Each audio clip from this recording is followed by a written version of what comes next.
La série Les Simpsons nous fait rire avec ses histoires incroyables et ce depuis près de 30 ans. Donc au fil du temps, les fans ont créé certaines théories sur les événements qui se produisent dans la série qui nous rendent dingues. Je dois être honnête, beaucoup d'entre elles sont stupides, mais d'autres, au contraire, semblent si convaincantes que tout indique que si elles sont réelles, alors elles valent la peine d'être analysées en profondeur. Alors creusons ensemble les théories les plus folles des Simpsons.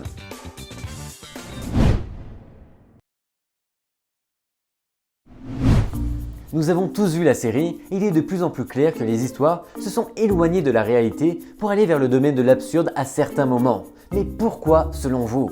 Tout a commencé avec Homer l'hérétique en 1992, un chapitre où Homer discute avec Dieu. Dieu lui dit qu'il ne lui reste que 6 mois à vivre. Dieu, je voudrais savoir une chose, c'est quoi le sens de la vie? Homer, je ne peux pas te le dire. Allez, Tu le découvriras quand tu seras mort. je peux pas attendre si longtemps. Tu ne peux pas attendre 6 mois. Non, dites-le moi maintenant. Incroyablement, 6 mois après la sortie de cet épisode, un nouvel épisode est sorti s'appelant So It's Come to This, ou en français, alors on en est arrivé là. Dans cet épisode, le temps passe et tout le monde est triste parce qu'Homer ne se réveille pas de son coma, mais se lève pour manger des bonbons au chocolat. Et étrangement, à partir de ce moment-là, les chapitres deviennent fous. Selon la théorie, ce qui se passe, c'est qu'Homer ne se réveille pas et qu'il est toujours plongé dans le coma et que tout se passe dans son esprit, créant des aventures incroyables grâce à son imagination débordante. C'est pourquoi des personnages étranges et même célèbres apparaissent dans les chapitres.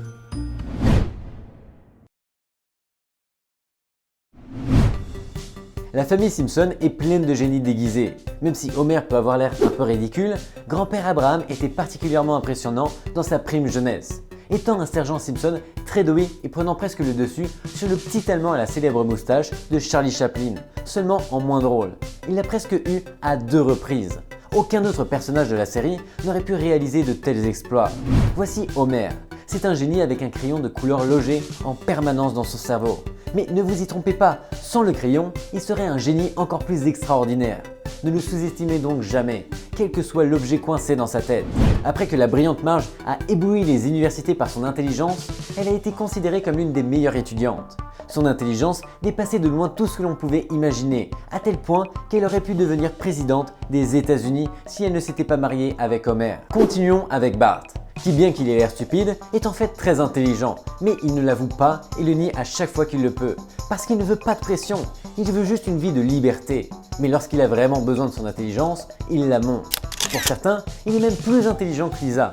Mais je veux dire, quand on voit la force et l'élaboration qu'il met à réaliser ses farces à la perfection, c'est peut-être vrai. Quant à Lisa, elle aime bien être un génie et va même diriger les États-Unis dans le futur, après la présidence de Trump. Il n'y a donc rien à dire à cela. Et enfin, il y a Maggie. Elle est douée dans tous les domaines, à tel point qu'elle sait même manier les armes à feu, comme peut en témoigner Monsieur Burns.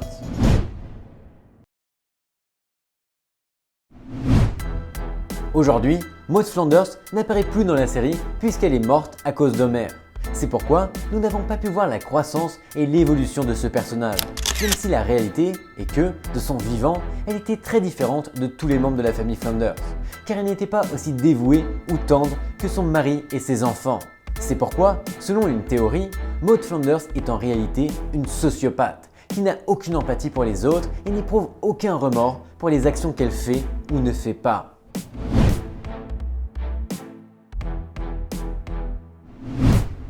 Mais qui est vraiment un sociopathe? Si vous rencontrez un sociopathe, vous ne vous en rendrez probablement pas compte, car il paraît généralement charmant, est un excellent menteur et ne laisse pas transparaître ses pensées et ses émotions. Un sociopathe a une haute estime de lui-même et se considère comme quelqu'un de très supérieur aux autres. Il n'hésite pas à passer par-dessus la tête des autres sans éprouver de remords pour ses actes. Les sociopathes savent très bien comment obtenir ce qu'ils veulent en mentant et en manipulant les autres. Ils ont généralement des comportements à risque. Ils sont irresponsables et impulsifs, bien qu'ils semblent en être autrement. Un sociopathe peut parfaitement se transformer en criminel et commettre des actes criminels, mais il saura très bien comment couvrir ses actions. S'il fait quelque chose de mal, le sociopathe n'aura pas de remords, bien que grâce à son intelligence, il ne s'attire généralement pas d'ennui. Les sociopathes ont du mal à accepter l'autorité et peuvent se sentir paranoïaques face à la possibilité que quelqu'un d'autre soit aux commandes.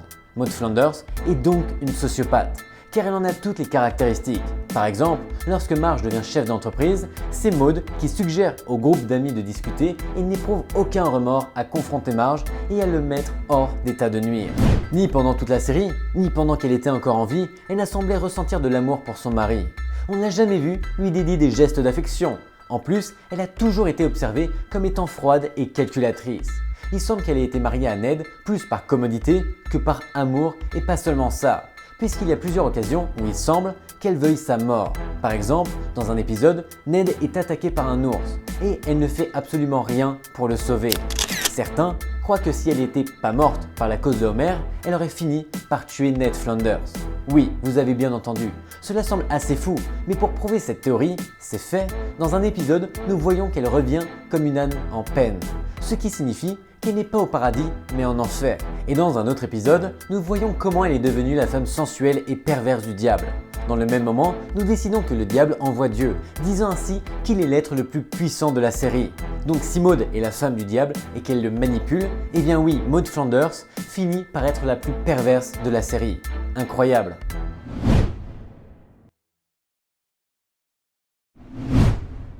Dans la saison 8 a été présenté l'un des épisodes les plus mémorables dans l'histoire des Simpsons. Il s'agit de Only Moves Twice a Month. On y voit comment la famille déménage dans une autre ville qui est parfaite par rapport à Springfield. Le changement se produit parce que Homer obtient un emploi et a un nouveau patron, nommé Hank Scorpio, et qui est l'opposé de Monsieur Burns, car il est gentil, bon avec ses employés, fait confiance à Homer et le soutient. Il est aussi jeune et moderne. Seulement, il cache un grand secret. Il est vraiment un génie méchant incroyable, un génie du mal en quelque sorte. Tellement bon qu'il va même tuer l'espion le plus célèbre du monde, James Bond, surnommé 007. Homer est ravi de son nouveau travail, mais malheureusement, sa famille décide de retourner à Springfield pour qu'ils soient à nouveau tous ensemble. Mais dès leur arrivée à la maison, ils apprennent que Hank a envahi la côte est de l'Amérique. En guise de remerciement à Homer pour avoir suggéré que cela n'aurait pas été possible sans lui avant son départ, Hank a envoyé un télégramme lui offrant la propriété d'une équipe de football. Il le fait parce que lors d'une conversation précédente, Homer lui a dit que son rêve était de posséder une équipe de football. Mais lorsqu'Homer découvre l'équipe qui lui a été attribuée, il est déçu parce que pour lui, les Broncos sont très mauvais. Alors Homer voulait posséder les Cowboys de Dallas.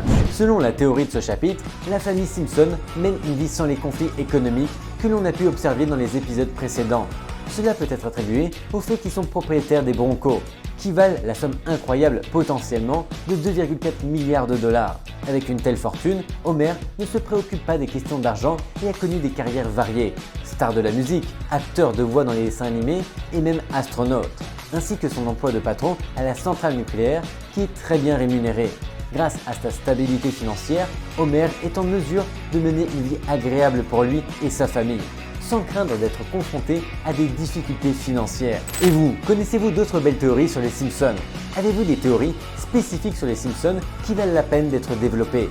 Faites-le moi savoir, je ferai une autre vidéo, pourquoi pas encore plus détaillée à ce sujet. Dans tous les cas, merci et à vendredi prochain sur cette même chaîne.